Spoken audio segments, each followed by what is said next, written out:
सत्यवादी चोर। एक राजा और चोर की बहुत सुंदर कहानी। संत नामदेव जी एक बार रात के समय कहीं जा रहे थे कि उन्हें एक व्यक्ति मिला। वह चोर था और चोरी करने निकला था। संत नामदेव जी को देखकर उसने छिपने की कोशिश की तो संत नामदेव जी बोले, भाई तुम कौन हो और मुझे देखकर छिप क्यों रहे हो।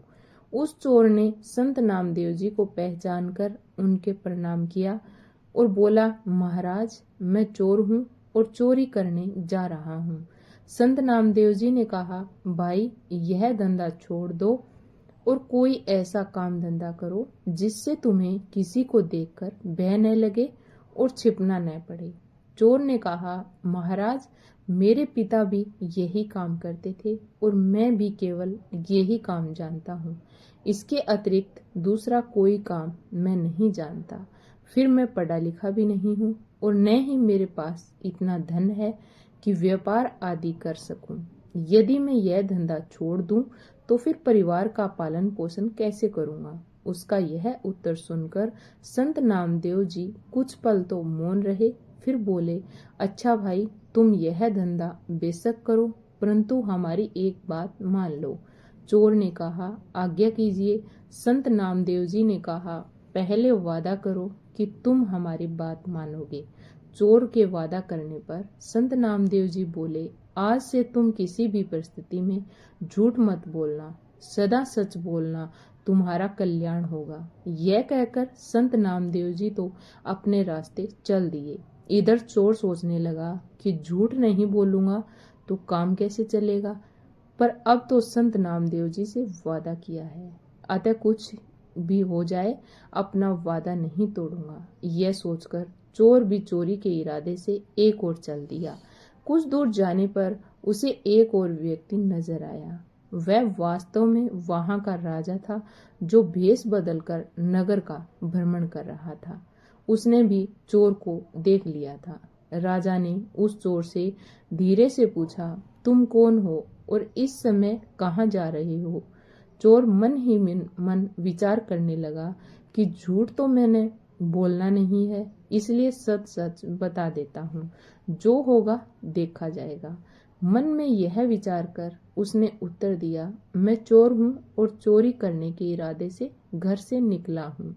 राजा चकित हुआ कि यह कैसा चोर है जो स्वयं ही बता रहा है कि मैं चोर हूँ। उसने आश्चर्य प्रकट करते हुए कहा, क्यों हंसी करते हो, तुम अवश्य ही कोई सैनिक अथवा गुप्तचर मालूम होते हो। चोर ने कहा, नहीं मैं मजाक नहीं कर रहा हूँ, मैं वास्तव में ही चोर हूँ और चोरी करना मेरा धंधा है। राजा ने कहा, भाई चोर तो मैं भी हूँ, परंतु अभी अभी नया ही यह धंधा शुरू किया है। अच्छा हुआ तुम मिल गए, आज दोनों मिलकर चोरी करते हैं। यदि तुम्हारा ख्याल हो तो राजमहल में चोरी करें। चोर बोला, पागल हो गए हो, राजमहल में कैसे घुसेंगे। राजा ने कहा, घबराओ नहीं, मेरी बात ध्यान से सुनो। मैं पहले राजमहल में नौकर था, परंतु राजा ने किसी बात पर रुष्ट होकर मुझे नौकरी से निकाल दिया। चूंकि राजा ने मुझे निकाला था, इसलिए दूसरा कोई मुझे नौकरी देने को तैयार नहीं हुआ, इसलिए मैंने यह धंधा अपनाया। मुझे राजमहल के एक एक गुप्त द्वार का पता है, चलो आज राजमहल में भाग्य आजमाते हैं। यह कहकर राजा उस चोर को साथ लेकर राजमहल के पिछवाड़े जा पहुंचा और गुप्त मार्ग का द्वार खोलते हुए बोला, तुम पुराने चोर हो, अंधेरे में देखने का तुम्हें अभ्यास है, इसलिए तुम अंदर जाकर माल बटोर लाओ, मैं यहीं पहरा देता हूँ। चोर ने कहा, इतने बड़े महल में मुझे कैसे मालूम होगा कि माल कहाँ रखा है। राजा ने उसे खजाने का रास्ता और वहां तक पहुंचने की सब युक्ति समझा दी। चोर अंदर घुसा और खजाने के द्वार पर जा पहुंचा। वहां दीवार पर एक चरखी लगी हुई थी, उसे घुमाते ही द्वार खुल गया।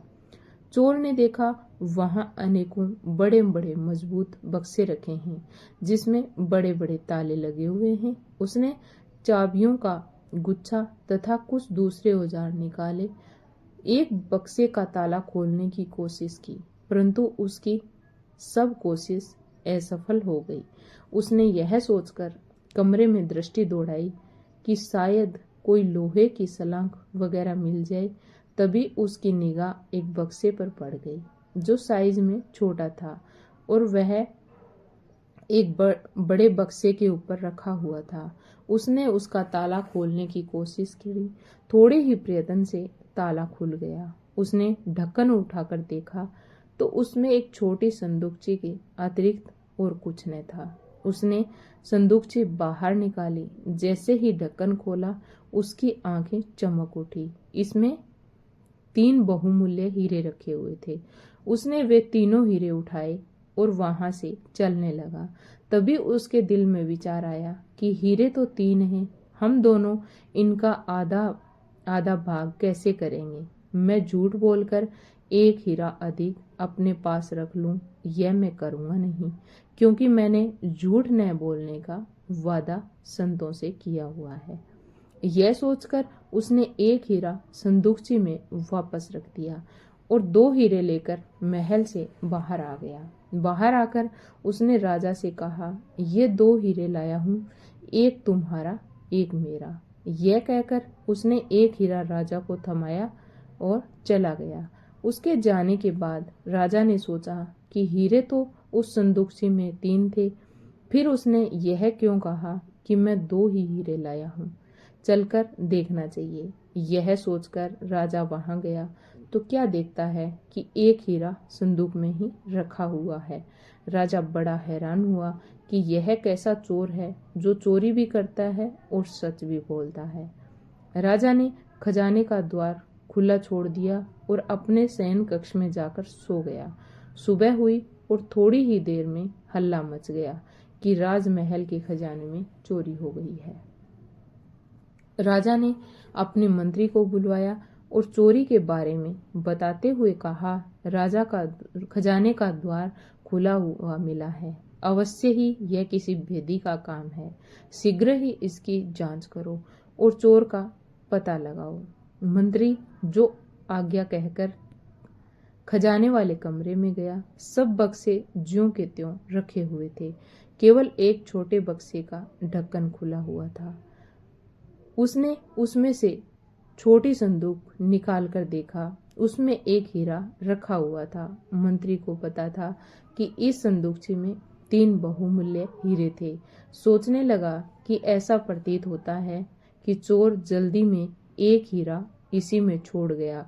अब क्यों न यह हीरा मैं रख लूं। चोरी तो हुई ही है और चोर जब पकड़ा जाएगा तो वह लाख कहता रहे कि मैंने 2 हीरे चुराए, उसकी कौन मानेगा। यह सोचकर उसने वह हीरा अपनी जेब में डाल लिया और फिर राजा को आकर सूचना दी कि शेष सब बक्से तो ठीक ठाक रखे हैं, केवल यह बक्सा खोला गया है जिसमें 3 हीरे रखे थे। वे तीनों हीरे चोर ले गया। मंत्री की यह बात सुनकर राजा मुस्कुरा दिया। तत्पश्चात उसने मंत्री को शीघ्र ही चोर को तलाश करने का आदेश दिया। तलाश शुरू हुई और खोजियों द्वारा शीघ्र ही चोर को पकड़ लिया गया और राज दरबार में पेश किया गया। राजा ने चोर से पूछा, क्या रात को तुम्ही ने राजमहल में घुसकर चोरी की है। चोर ने हाथ जोड़कर कहा, जी हाँ राजा साहब, चोरी तो मैंने ही की है और मैं इसका दंड भुगतने को भी तैयार हूँ, परंतु मेरे साथ एक अन्य चोर भी इसमें शामिल था। मंत्री ने पूछा, यह कौन है, उसका नाम बताओ। चोर ने उत्तर दिया, मैं उसका नाम नहीं जानता और न ही यह जानता हूँ कि वह कहाँ रहता है। रात को पहली बार ही उससे मेरी मुलाकात हुई थी और उसी ने गुप्त द्वार से खजाने तक पहुंचने का मुझे रास्ता भी बताया था। मंत्री कहने लगा, वाह, क्या क्या कहानी कड़ी है। उसका नाम पता शीघ्र ही बता दो, वरना खाल खिंचवा दी जाएगी। चोर ने कहा, आप जो सुलूक चाहें मेरे साथ करें, परंतु मैं सच कहता हूँ कि मुझे उसका नाम पता नहीं मालूम। मैं रात की सारी घटना आप लोगों को सुनाता हूँ। यह कहकर उसने रात की सारी घटना ज्यों की त्यों वर्णन कर दी और वह हीरा जो उसके पास था निकाल कर राजा के आगे रख दिया। सुनकर मंत्री क्रोध से भड़क उठा। तुम चोर हो, तुम्हारी बातों पर विश्वास नहीं किया जा सकता। तुम कहते हो कि तुमने 2 हीरे चुराए थे और उसमें से एक अपने साथी को दिया, परंतु चोरी तो तीनों हीरे हुए हैं। फिर तीसरा हीरा कहाँ है? चोर के कुछ कहने से पहले ही राजा बोल पड़ा। मंत्री जी, यह चोर ठीक कह रहा है। हीरे 2 ही चोरी हुए थे और इसने उनमें से एक हीरा अपने साथी को दिया और एक स्वयं रखा था, और इसका सबूत यह है कि रात को इसका साथी मैं ही था। मैं रात को भेष बदलकर जब नगर में घूम रहा था तब इससे मेरी मुलाकात हुई थी, और जो हीरा इसने मुझे दिया था वह यह रहा। यह कहकर राजा ने जेब से हीरा निकालकर सामने रख दिया। दरबार में सन्नाटा छा गया। राजा कुछ देर मौन रहा, फिर बोला, जब यह मेरा हिस्सा मुझे देकर चला गया तो मैंने खजाने में आकर इसकी जांच की कि यह झूठ बोल गया है कि सच, और मुझे वहां पहुंचकर और यह देखकर बड़ी हैरानी हुई कि तीसरा हीरा संदूक में ही था। मंत्री जी, वह हीरा आप अपनी जेब में से निकालिए। राजा के यह कहते ही सबकी नजरें मंत्री की ओर घूम गई, जो अब भय के मारे थर थर कांप रहा था। राजा के आदेश से हीरा उसके पास से बरामद कर लिया गया और चोरी के अपराध में उसे कारागार में डाल दिया गया। तत्पश्चात राजा ने चोर से कहा, तुम चोरी भी करते हो और सच भी बोलते हो, उसका क्या रहस्य है? चोर ने संत नामदेव जी से मिलने और उनसे सदा सच बोलने का वादा करने का संपूर्ण वृत्तांत राजा को सुना दिया। राजा ने कहा, मैं तुमसे बहुत प्रसन्न हूँ और तुम्हें अपना मंत्री बनाना चाहता हूँ। चोर ने कहा, राजा साहब, यह आपकी मेहरबानी है, परंतु जिनका वचन मानने से ही आज मुझे आप मंत्री पद देने को तैयार हो गए, मैं तो अब उनकी ही शरण में रहूंगा और उनके वचनानुसार चलकर अपने जीवन का कल्याण करूंगा। ऐसा मैंने निश्चय कर लिया है। तत्पश्चात यह संत नामदेव जी की शरण में गया और उनकी संगति में सेवा और सिमरन करके उनसे परम पद की प्राप्ति की।